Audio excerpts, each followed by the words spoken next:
그렇기 때문에 여러분이 성공적으로 경매 투자를 계속 지속을 하시려면 언젠가는 꼭 배워야 하는 것이 바로 이 점유이전 금지 가처분입니다. 왜냐면 언젠간 항상 여러분들이 생 초보가 아니잖아요. 항상 여러분들이 뭐 낙찰 경험이 없는 분이 아니고 한 건, 두 건 이렇게 실무 경험이 쌓이시고 하시다 보면 언젠가는 그게 이제 첫 번째 낙찰건부터 필요하다고 느끼실 수도 있고 뭐 어떤 경우에는 세 번째 낙찰 그때부터 느끼실 수 있지만 언젠가는 이제 필요함을 느끼게 되실 거예요.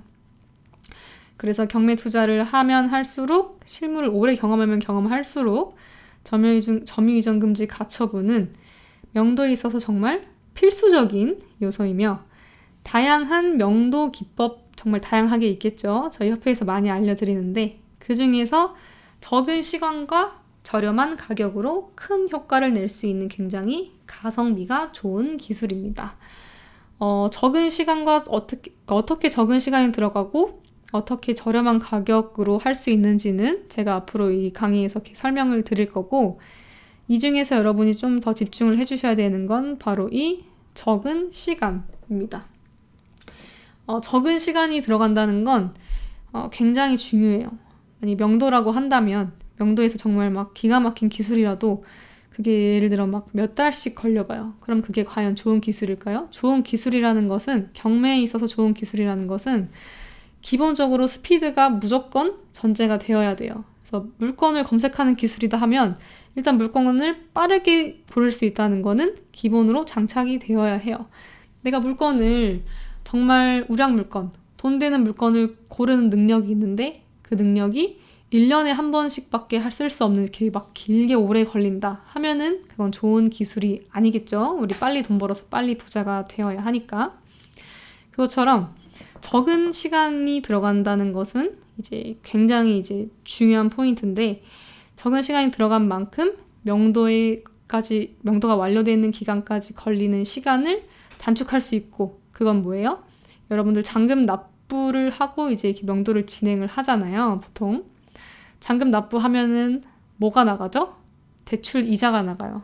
보통 현금 100% 가지고 이제 잔금 납부하시는 분들 거의 없으시니까 이자가 나가고 그리고 명도가 빨리 완료가 되지 않으면 뭐 단타를 치실 분들은 이제 매도를 할 수가 없고 그 안에 명도 대상자 이제 살고 있으니까 뭐 단타는 이제 요즘 이렇게 막 많이 하진 않으니까 보통 뭐 월세나 전세세를 놓으려고 해도 놓을 수가 없죠. 그 안에 사람이 살고 있는데. 그러면 그만큼 마이너스예요.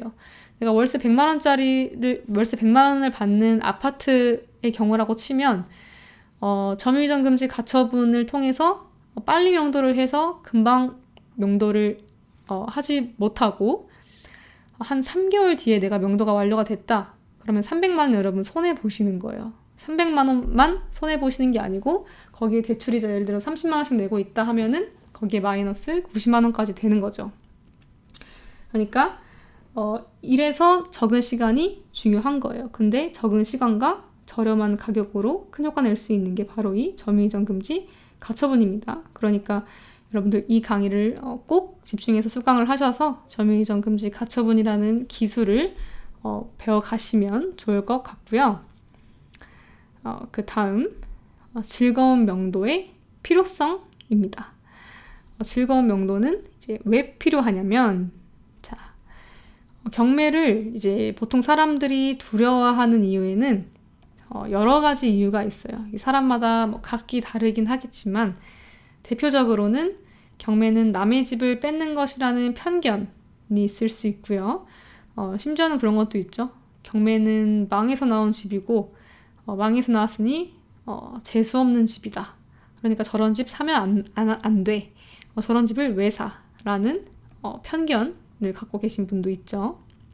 그리고 부동산 시세 조사는 공인중개사처럼 자격증이 있는 사람만이 잘할 것이다. 그러니까 나 같은 일반인이 어떻게 막 시세 조사를 하고 막 분석을 하고 이런 걸 할 수 있겠어. 라는 걱정을 갖고 계신 분들이 있죠. 다양한 이렇게 편견이나 걱정들이 있는데 그런데 그런 수많은 것들 중에서 제일 큰 이유가 보통 명도예요. 왜냐면 명도라는 말만 들어도 막연하게 답답하고 두렵고 심지어는 겁을 먹는 사람들까지도 있어요. 그래서 이런 걱정들 때문에, 이런 두려움 때문에 경매 투자를 아예 시작도 못 하시는 분들도 있습니다.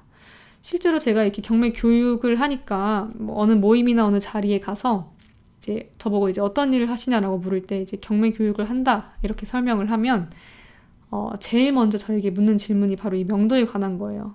왜냐하면 특히나 요즘에 이제 타 경매 업체 경매 학원들에서 평소에 이제 실제로는 거의 있지도 않은 정말 극히 드문 그런 극단적인 명도 사례, 예를 들어 뭐 벽지를 막 뜯어놓고 뭐 싱크대를 부셔놨다거나 뭐 내려가는 뭐 계단을 이렇게 막 부셔놨다거나 뭐 이런 거 사실 거의 없거든요. 근데 그런 것들을 이제 막 조작도 하고 막 이러면서 유튜브에 많이 올리곤 하니까 또 그런 게 자극적이잖아요. 그러니까 모르는 일반인 분들 입장에서 봤을 땐 이렇게 막 위협적이고 막 하고 싶지 않은 게 경매인 거야? 막 이런 걸 내가 어떻게 해? 라는 생각이 들 수밖에 없겠죠. 그래서 저한테도 많이 물어봐요. 명도 진짜 막 무섭고 어려운 것 같던데 진짜 경매하면은 할 수 있어요? 어떻게 해요? 이런 식으로 이제 많이 물어보곤 해요. 이렇게 이제 경매 투자의 전 과정 중 보통 가장 두려워하시고 어려워하시는 게 명도인데요. 근데 이 어려운 명도를 여러분 즐겁게, 쉽게도 아니고 즐겁게죠. 즐겁게 할 수 있다면 어떠실 것 같으신가요? 이게 바로 즐거운 명도가 필요한 이유입니다. 가장 어렵고 두려운 게 즐겁다는 건 그 과정 자체가 전체적으로 즐거워진다는 이야기이고, 그리고 그 즐거워진다는 것은 내가 계속 하고 싶다는 거고, 경매를 계속 한다는 것은 내가 부자에 계속 가까워진다는 이야기겠죠. 자, 그래서 즐거운 명도에 한 걸음 가까이 다가갈 수 있는 기술이 바로 이 점유이전 금지 가처분이다. 그래서 점유이전 금지 가처분은 이렇게 즐거운 명도와 이런 관계가 있다라고 좀 인식을 해주시면 좋으실 것 같고요. 자, 그래서 대체 이 점유이전 금지 가처분은 뭐냐? 요거에 대해서 설명을 해드리면, 점유이전 금지 가처분이 왜 필요하냐를 이제 이해를 하시면 되는데요. 부동산 점유이전 금지 가처분은 부동산의 권리관계를 현재 상태 그대로 보전하기 위한 행위입니다. 그냥 있는 상태 그대로 보전한다 라고 생각을 하시면 되는데, 그건 즉 부동산에 대한 인도명령 청구권을 보전하기 위한 가처분의 일종으로서, 자, 일단 이해 안 되셔도 일단 넘어가세요. 쭉 제가 다 설명해 드릴 겁니다. 채무자 등이 목적물에 관한 인적, 물적 현상 변경이나 점유이전을 금지하고자 함을 목적으로 한다. 이런 목적으로 이제 점유이전 금지 가처분을 신청을 하는 건데, 제가 예시로 쉽게 설명을 해드릴게요. 자, 예를 들어서 여러분이 어떤 아파트를 낙찰을 받았어요. 여러분이 낙찰자가 되겠죠. 낙찰자인 여러분이 그 아파트를 점유하고 있던 A가 있었는데, 그러면 당연히 낙찰받았으니까 이제 내 집이잖아요. A에게 아파트를 비워달라는 인도명령 신청을 이제 법원에 합니다. 근데 보통 이 인도명령 신청은 하루 이틀 만에 걸리는 것은 아니고요. 법원마다 사정마다 다르긴 하지만 보통 몇 주 정도 걸립니다. 그렇기 때문에 그 몇 주 사이에 그 텀이 생기잖아요. 그 사이 그 텀에 점유자 A가 제3자인 B에게 아파트 점유를 양도를 하게 될 경우, 그러니까 예를 들어 너가 여기 살아라 라고 이제 B에게 말하는 거죠, A가. 그러고 본인은 뭐 다른 집으로 막 이사를 가버린, 뭐 아니면 도망가버린 그런 경우, 낙찰자인 여러분은 여기 C라고 이제 오타가 났는데 B입니다. 제3자인 B에게 별도로 다시 인도명령 신청을 하셔야 돼요. 그러니까 나는 A가 점유하고 있었으니까 A에게 인도명령 신청을 했었는데, A가 그 사이에 몰래 B한테 이제 그 아파트를 넘기고 간다면, 여러분은 B에게 다시 이 인도명령 신청을 해야 하는 거예요. 그러니까 굉장히 이거 스트레스죠. 어떻게 그 A가 악의를 가지고 그런 행동을 할 수가 있으니까. 그리고 시간 자체도 정말 막 몇 달이 걸릴 수도 있는 거고, 그러니 이러한 절차적 번거로움을 피하기 위해 해당 부동산의 점유 이전을 금지하는 처분 명령이 바로 점유 이전 금지 가처분이다. 그래서 이러한 이유로 여러분이 점유 이전 금지 가처분을 신청한다 라고 생각을 하시면 되고,